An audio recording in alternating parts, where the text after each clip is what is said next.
मुझे नहीं पता कि आप ये वीडियो कहाँ से देख रहे हैं, कहाँ रहते हैं, किस जगह पर इस वक्त हैं, लेकिन मुझे इस वक्त में आपकी मदद की ज़रूरत है।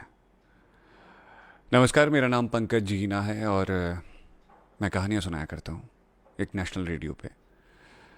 अब तक बहुत सी वीडियोस बना चुका हूँ। आपने सोशल मीडिया के तहत मुझे बहुत मोहब्बत भी दी है, बेपनाह इश्क दिया है और हर रोज़ इस मोहब्बत में इजाफा ही देखा है मैंने। लेकिन आदमी के पास जब सारे रास्ते बंद हो जाते हैं ना, तो वो उस रास्ते को चुनता है जो उसका सबसे बड़ा हथियार होता है। आपने आज तक सोशल मीडिया के ज़रिए बहुत से लोगों की वीडियोस को वायरल किया है। आज मैं आपसे दरख्वास्त करता हूँ कि आप इस वीडियो को शेयर कीजिए। मुझे नहीं पता कि आपके साथ कितने जुड़े हुए लोग हैं, लेकिन कहते हैं कि बूंद बूंद से घड़ा भरता है और शायद आपके शेयर करने से ये मुद्दा दुनिया तक पहुँच सके। तो बात आज से ठीक 1 साल पहले की है, जब अक्टूबर का महीना चल रहा था। हमारे उत्तराखंड में बहुत ज़्यादा बारिश हुई थी। उत्तराखंड का एक नैनीताल ज़िला है, वहीं मेरा एक गांव है चोपड़ा। तो हमारा चोपड़ा गांव जो है, वो जिस जगह पर बसा है उसके ठीक ऊपर बरसों से कुछ पत्थर थे जो बहुत बड़े थे, जिसने कभी कोई नुकसान नहीं पहुंचाया था। लेकिन अचानक बारिशों में वो पत्थर नीचे की तरफ गिरने लगे। उस वक्त पे बड़ा हो हल्ला हुआ कि इस पर काम करना है, इन पत्थरों को तुड़वाना है ताकि गांव वाले सुरक्षित रह सकें। कुछ वक्त तक वो हो हल्ला हुआ और उसके बाद वो हमेशा के लिए शांत हो गया। अब मौसम साफ हुआ तो किसी को परवाह भी नहीं हुई। हालांकि गांव के लोग अलग अलग अधिकारियों के चक्कर लगाते गए, उनसे दरख्वास्त करते गए कि आप हमारी सुध ले लें, इस चीज़ को सुन लें, लेकिन कोई असर नहीं हुआ। अभी 3 या 4 दिन पहले जब दोबारा से बरसात हुई, बारिशों ने उन पहाड़ियों को दोबारा से खिसका दिया। वो पत्थर वापस से नीचे की तरफ आने लगे और अब हालात ये हैं कि कभी भी वो पत्थर गांव की तरफ आ सकते हैं और पूरा गांव उससे तहस नहस हो जाएगा।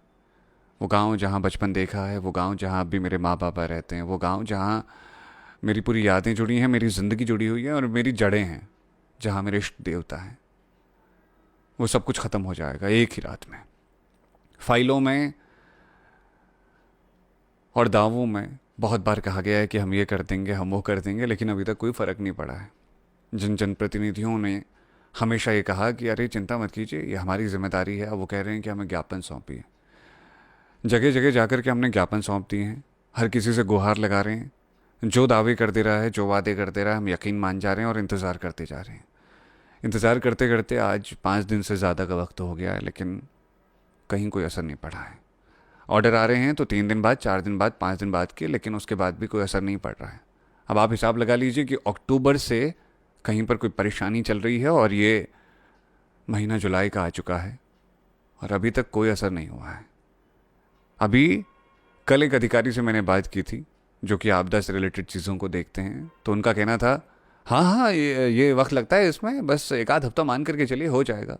हम कुछ नहीं मांग रहे हैं आपसे, हम सिर्फ ये मांग रहे हैं, आपसे हाथ जोड़ करके कह रहे हैं कि एक भू सर्वेक्षण करवा दीजिए वहाँ पर भूवैज्ञानिकों के द्वारा और उसका सल्यूशन निकाल दीजिए, उसका एक छोटा सा सुझाव दे दीजिए हमको कि हमें क्या करना चाहिए।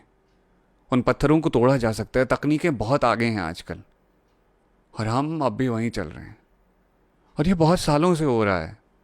जब हम अपनी चीज़ों को आगे बढ़ाने की सोचते हैं, जब हम पराए शहर में घर से दूर होकर के इन चीज़ों के बारे में बात कर रहे होते हैं, तो उस वक्त हमारे मन में डर रह रहा होता है कि पता नहीं इस बात का असर क्या पड़ेगा। घर वालों को कोई परेशानी ना हो, घर वालों को कोई दिक्कत ना हो, हर वक्त मन डरा रहता है। माँ बाप पता नहीं कितनी रातों से सोए नहीं हैं, इस बात का डर है कि कब वो न जाने पत्थर आ जाए। और अधिकारी जो आते हैं वो कहते हैं अरे हाँ, आप शिफ्ट हो जाइएगा, स्कूल में शिफ्ट हो जाइएगा।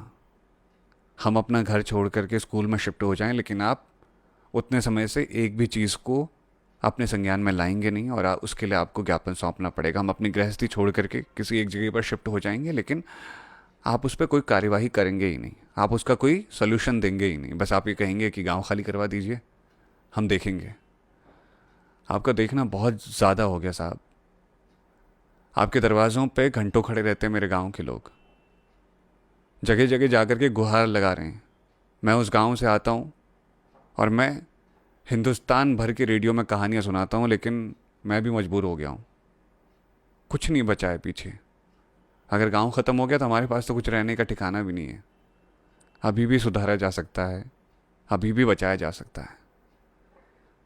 जिसको देख रहे हैं वो बस आश्वासन दिए जा रहा है, वो बस कह जा रहा है कि हाँ ठीक है कुछ टाइम बाद सही हो जाएगा। कहीं ऐसा ना हो कि ये करते करते हम गुहार लगाते रह जाएं और हमारा गांव इतिहास बन जाए। और ये बात सिर्फ एक गांव की नहीं है, एक गांव के अस्तित्व की है।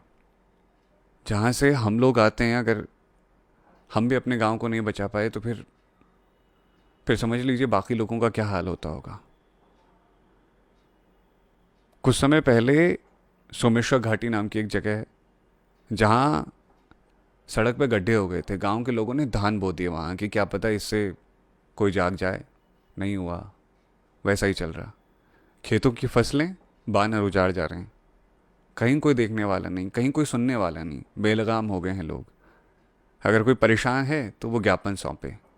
मतलब जनता हमेशा ज्ञापन ही सौंपती रहेगी। आपसे गुजारिश है कि इस बार सोशल मीडिया की ताकत का इस्तेमाल करते हुए हमारे गांव को बचा लीजिए। यह हाथ जोड़ के प्रार्थना है कि हमारे गांव को बचा लीजिए, जल्दी करवा दीजिए कार्यवाही। पता नहीं आज की रात, कल की रात या उसके बाद की रात में कब न जाने क्या हो जाए। प्रकृति के आगे कौन टिक पाया है आज तक, लेकिन थोड़ी तो सुधार किए जा सकते हैं ना, थोड़ा तो तेज़ी लाई जा सकती है ना। इतना कर दीजिए, ये प्रार्थना है आपसे। बस हमारे ऊपर इतना एहसान कर दीजिए, बहुत बड़ी कृपा होगी आपकी। शुक्रिया।